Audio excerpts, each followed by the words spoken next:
You have no idea how many. You have no idea what's coming. We smell Christian blood.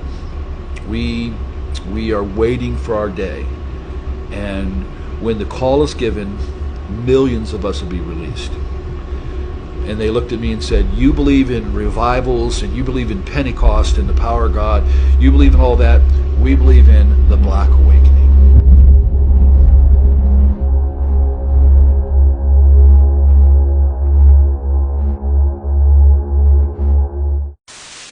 So I look at you or I look here? It's up to you. Okay. So, all right. What is the Black Awakening? It's related to the red horse prophecy in Revelation. It's related to 2 Thessalonians 2 when it says about the day of the Lord, the parousia. That day will not occur until the apocalypse of the Antichrist and the apostasia, the word rebellion or revolt. That's all really defined in the prophecy of the red horse. But here's where the term came from and why I used it purposely. When I started dealing with ritually abused individuals, then we dealt with military-oriented, highly trained, programmed shooters and assassins inside of them. When we began to deal with them, I dealt with someone from Fort Bragg for quite a while and a few others. We were sitting in a lake, Conneaut Lake. They reached over and ripped open my shirt to see if I was wired, if I was wiring and recording them. And they were the most sophisticated satanic warrior type person. They knew 5-6 languages. They knew the ancient twilight languages. They knew how to conjure. They knew how to use Belteshazzar, Okwam, all these old Pictish languages of the Druids to summon. They are the real Luciferian. They've been through many human sacrificial things.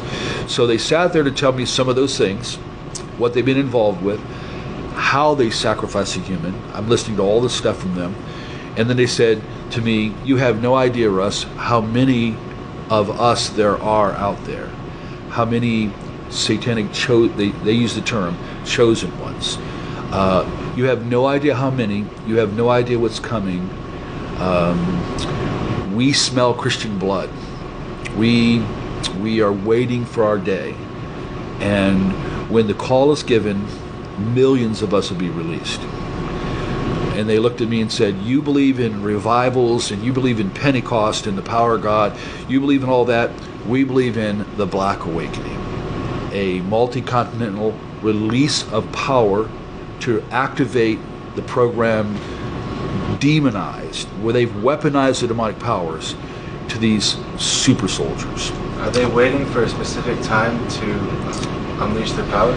Yeah, they are, because they have to do it at the moment the Antichrist is, like you read in 2 Thessalonians 2, that it's caught the echo, the restrainer is holding back the apocalypse of the Antichrist, the unveiling in his movement. So right now he's held restrained.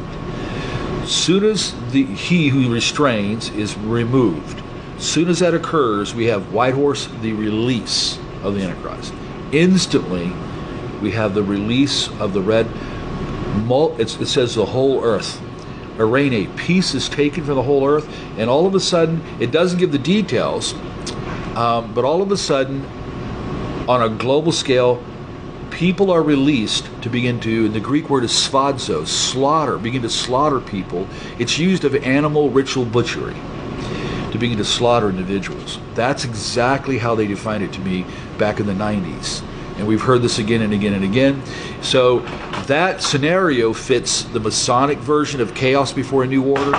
It fits Father Meradon from the Cathedral of the Black Goat, his book, The Devil's Bible. It fits that scenario too. So some of the oldest, darkest occultists, the idea of chaos first, a collapsing of everything so that a new order can rise, that's all by design. And we've been given the heads up in prophecy, but all prophecy has boots on the ground. It'll all eventually happen. So I do believe that millions and millions of these trained, programmed, altered, demonized super soldiers, whether we want to say it or not, they believe they're being raised to help bring the Antichrist in. When I was in England just a few months ago, their top guy that deals with SRA, Wilfred Wong, 25 years. So first time I meet him, I pull him aside and I said, listen, you've been doing this 25 years, yeah? I said, you know all about programming and demons, all that? Yes. I said, I looked right at him and I said, Wilfred, why are they here in England? Instantly, he said, they are here to collapse our government. They are here to help bring in and usher in the Antichrist and a new order. He didn't know me.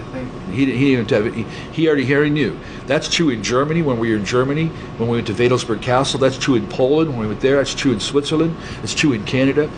So when we talk about our research in 38 years worldwide, there may be well over 100 million generations of them. And if even half, or even if 10% were intact, like say the United States, remember the shooter in Vegas? Look what he did. Look what that guy did. Okay, notice what would happen if 10,000 of them, or like Colorado Holmes, or like Jared in Arizona, what if 10,000 of them were released in 1 week? That's their plot plan, and biblical prophecies ahead of that to say here is what is going to happen, and from that a global monetary collapse, and from that's all that chaos is coming. So Revelation 13, a whole new order with the Antichrist can come. Wow. Scary stuff. Yeah. Can be. It's scary for the world. For us, yeah. We know no matter what. Yeah. Bolden with the Holy Spirit. Yeah. So next question. This is a two-part question. First part: does SRA exist, and if so, how prevalent is it in society today? Yeah, satanic ritual abuse, and I could say it this way: it not only exists. Satanic ritual abuse is inseparably connected to multiple personality disorder. All of society knows since the late 70s, and even DSM-3, DSM-4, those are the diagnostic manuals for psychology. They all know that all of a sudden, multiplicity started showing up everywhere. They call it DID now. So the secular world, they're registering, millions coming in for diagnosis on that. Now, they don't know how to handle the satanic side. So I'm going to tell you just straight out, after 38 years of dealing with it, not only is SRA real here in the United States, that there are millions of victims by design, that there's now generations of them. We deal with 65 and 70-year-olds. They're the first generation. Then we go to 40-year-olds and 20-year-olds. I got 8-year-olds and 12-year-olds we're dealing with. Because if you don't stop this somewhere, they do it to the next generation. That's by design. That's the way it's supposed to be for them. So, but it occurs in selection. It's generational. It caused and it's simply to say that they bring a lot of trauma to the child to cause split in personality, so that they can demonize and or begin to program. You're going to be a witch. You're going to be a conjurer. You're going to be a program shooter. All kinds of these things happen, and then they're raised in that system. And they're raised to keep all of that hidden down and just have kind of little Joey up or little Sally up. And they may not know until they're 15, 16. They may not know what's inside them till later on. But millions have already showed up at psych wards all across America since the late 70s to this day. We look at a child and automatically we're going to protect them, save them, guard them, whatever it takes. They look at a child, they'd eat it alive, they destroy it, they'd torture it. You got to remember that's their nature. And so if they can show more of their nature to a defenseless child, they love that. That's why some rituals are called demon revels or satanic revels. The younger the child, and here's exactly what dark undergrounders have said to me, the younger the better, and we never kill them right away. We prolong the torture. Why? Because we have to raise the energies, the terror, the fear, and then little by little letting some blood out, because blood is and all that torment, it's like, think in terms of rats and garbage. Smelly old garbage draws the rats. A ritual with all that torture, with all that pain, ultimately prescribed by the demons in the first place, it draws them.